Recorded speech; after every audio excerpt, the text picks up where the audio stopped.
ဒီနေ့တော့စင်ကာပူမှာစားများတဲ့ Hainanese chicken rice လေးချက်ပြပါမယ်။ပထမဆုံးစားချမ်းတယ်ပေါ့နော်။စားချမ်းရရင်တော့ပိုကောင်းတယ်။ကြက်ရဲ့အတွင်းအပြင်ကိုစားလေးနဲ့ဆေးထားမယ်။ပြီးရင်ထပ်ပြီးတော့ဒီစားနဲ့ပဲပေါ့နော်။အတွင်းအပြင်ကိုစားလေးနဲ့နေထားပါမယ်။ဒါဆိုလို့ရှိရင်ကြက်ကလေးကအရင်တန်သွားမယ်ပေါ့နော်။ကြက်ရဲ့1 bite ထဲကိုကြက်သွန်မိတ်ရဲ့ချင်းရယ်စားရယ်ထည့်ပြီးတော့ချက်ကိုပြုတ်ပါမယ်ရင်နွေးကြက်ကြက်ဆိုတဲ့တဲ့ကိုခုနကပြင်ဆင်ထားတဲ့ချက်ကလေးကိုထည့်ပြီးတော့45မိနစ်တနားရီလောက်ပြုတ်ရပါတယ်ချက်ပြုတ်ထားတော့မှကျမတို့ဆန်ဆေးထားပါမယ်ထမင်းနဲ့တပြိုင်နက်ချက်မယ်ပေါ့နော်ချက်ကဖယ်ထားတဲ့အရေခွန်လေးအစီတွေရဲ့ကိုချင်းချက်သွန်ဖြူနှုတ်ဆင်းထားတဲ့ဟာလေးနဲ့စီတက်လိုက်ပါမယ်စီတက်တာအနေတော်လေးရပြီဆိုလို့ရှိရင်ဆေးထားတဲ့ဆန်လေးတွေပါထည့်ပြီးတော့လှော်လိုက်ပါမယ်ပေါ့နော်ဒါဆိုရင်ဆန်ထဲမှာပါမွေသွားပါတယ်အဲ့ထဲမှာရတာအနေနဲ့စားလေးနည်းငယ်ပဲထည့်ပါမယ်ပေါ်ပေါ်ကြိုက်တဲ့လူတွေကတော့ထည့်စရာတော့မလိုဘူးပေါ့နော်ကဲဆန်လေးလှော်ထားပြီးပြီဆိုရင်ပေါင်းအိုးထဲမှာပုံမှန်တိုင်းထည့်ပြီးချက်ပါမယ်ချက်ပြုတ်ရည်လေးထည့်လိုက်တယ်ပေါ့နော်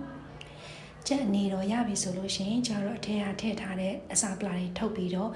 ရေခဲရည်တွေကိုစိမ်လိုက်ပါမယ်အဲ့ဒါမှအရေခွန်လေးကတင်းတင်းလေးဖြစ်သွားမှာပါရေခဲရည်ကိုအစင်သင်းလှုပ်ထားလိုက်တယ်ပေါ့နော်ကြက်တစ်ကောင်လုံးမြုပ်အောင်လို့စိမ်လိုက်ပါမယ်တစ်ကောင်လုံးအေးသွားဖို့အတွက်9မိနစ်လောက်ထိတော့စိတ်ရှိလက်ရှိနဲ့စိမ်ပေးပေါ့နော်စိမ်ပြီးပြီဆိုလို့ရှိရင်ချက်ကလေးကိုဆယ်ပြီးတော့